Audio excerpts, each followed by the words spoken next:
देखो, तुम्हारे पास यह एक प्रश्न दिया गया है। इस प्रश्न में हमें गुणनखंड निकालना है। क्या निकालोगे? गुणनखंड। गुणनखंड का अर्थ हो गया, इसमें y चर है तो y चर का वैल्यू तुमसे पूछा जा रहा है कि y का वैल्यू कितना होना चाहिए। इसमें पहला स्टेप तुमको क्या करना है, वो ये जो y स्क्वायर है इसके गुणांक को चेक करना है कि यहाँ पर कौन सी संख्या है। पहला स्टेप, पहला काम कहाँ देखना है, इस y स्क्वायर में यहाँ पर कभी x भी दिया रहेगा, कभी z भी दिया रहेगा। समझिए, इससे कंफ्यूज नहीं होना, सभी में नियम वही लगेंगे। पहले तुमको देखना है कि यहाँ पर कौन सी संख्या है। तो तुमने देख लिया यहाँ पर कौन सी संख्या है, नंबर में है कोई संख्या? नो, नहीं कुछ है तो क्या है, एक है। उस संख्या को यहाँ लेके आओ, उस संख्या को यहाँ लेके आओ। संख्या के साथ साथ प्लस को भी उठाना है, और साइन, मतलब कहने का मतलब हो गया साइन को उठाना है। साइन में प्लस भी हो सकता है और माइनस भी हो सकता है। यहाँ पर प्लस है, कुछ नहीं है तो प्लस भी आ गया यहाँ पर। अगला स्टेप रहेगा कि इस संख्या को देखो, लास्ट में वो संख्या को देखेंगे जिसमें x का प्रयोग नहीं किया गया है, x का प्रयोग नहीं किया, वो सिंगल नंबर हो, सिंगल क्या हो, नंबर हो। तो इसको उठाओ, यहाँ पर उठा लिया और क्या करो, गुना कर दो। फाइनल गुना कितना आ गया? 70। यानी इसे कहोगे आदि और इसे कहोगे अंत। आदि मतलब शुरुआत हो गया, अंत मतलब समाप्त हो गया। ठीक है, इस दोनों को क्या कर देना है, गुना कर देना। साइन के साथ ये भी प्लस है, ये भी प्लस है, दोनों का गुना क्या हो गया, प्लस। अब तुम्हारा रहेगा गुणनखंड करना, किसका? इसी 70 का। इसी 70 का क्या करना है, गुणनखंड। अब गुणनखंड डिपेंड करेगा इस प्लस पर कि साइन क्या रखेगा, वो गुणनखंड साइन क्या रखेगा। तो देखो, ये प्लस है तो ये साइन दोनों के दोनों रखेगा, या तो माइनस रखेगा या तो दोनों के दोनों प्लस रखेगा। यानी ये बीच वाला संख्या टूटेगा 2 अंक में, ठीक है, तो दोनों के दोनों माइनस में रहेंगे या फिर दोनों के दोनों प्लस में रहेंगे। समझ गया?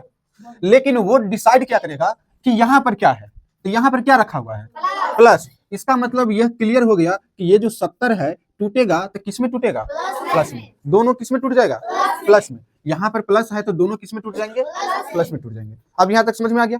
अब इस 70 का गुणनखंड कर लो कहीं साइड में, ठीक है। कितना से लगाएगा, 2 से। कितना आएंगे, 35।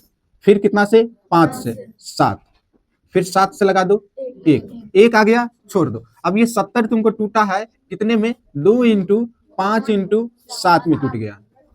समझ गया?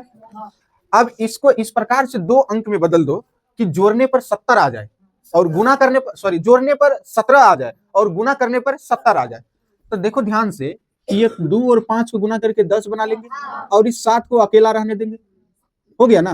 अब देखो ये 2 अंक में बन गया। 3 अंक से कितने अंक में मर्ज कर दिए इसको, 2 अंक। अब 10 और 7 जोड़ करके 17 हो जाएंगे। इस दोनों को गुना करेंगे तो जितना गुना आया था उतना ही आ गया। इसका मतलब अब हमारा गुणनखंड परफेक्ट रूप से टूट चुका है। केवल इस संख्या को उठा करके यहाँ रखना है। तो पहले क्या करोगे, y स्क्वायर लिखो, इसी को ब्रेक कर रहे हैं ना, तो एक 10 y हो जाएगा और दूसरा क्या होंगे, 7 y होंगे, और ये जैसे है वैसे ही रहने दो। बात बुझ गया? इसमें कोई कंफ्यूजन है? नहीं है? आगे चलते हैं। अब देखो, पहले ये संख्या 3 थे, जोड़ा लगाते तो 1 बच जाता। अब 3 से कितना हो गया, अगर हम जोड़ा लगाए तो 2-2 का जोड़ा लग सकता है, लगाओ 2-2 का जोड़ा। इस दोनों को एक जोड़ा बनाओ और इस दोनों को एक जोड़ा। अब कॉमन ढूंढो। कॉमन का अर्थ यह हो गया कि वह संख्या, समझ गया, या फिर वह चर जो दोनों पद में समान रूप से होंगे वो क्या कहलाएंगे, कॉमन कहलाएंगे। यहाँ y देखो दोनों में है, यहाँ 10 है किंतु इसके पास है नहीं है, 10 को नहीं लेना है। समझ गया ना? y को उठा लो कॉमन के रूप में। अब देखो, एक y कॉमन खींच लिया बाहर, इसके पास 2 y था, एक बाहर निकल गया, कितना बचेगा, 1 y। और पावर में 1 नहीं लिखते हैं, छुप जाता है। ये तो समझ गया। या फिर तुम कह सकता है जो y को तुमने कॉमन लिया, इसी y को इसमें भाग दे दो, इसी y को इसमें। तो भाग में जानता है कि आधार समान होता है तो पावर घट जाता है। तो इसका पावर 1 है, इसका पावर, तो 2 में से 1 घटेगा तो पावर कितना, y का 1। समझ गया? दूसरा बात क्या है, प्लस लिखो, इस y को अब इस 10 y में भाग दे दो। जैसे ही भाग देगा y से y कट जाएगा, क्या बचेगा, 10 बचेगा। यहाँ तक ठीक है? आगे बढ़ो। यहाँ पर y है, इसके पास नहीं है, इसके बारे में सोचना है नहीं, इसको लेना ही नहीं। 7 यहाँ है और यहाँ 70 है, तो 70 में क्या 7 है?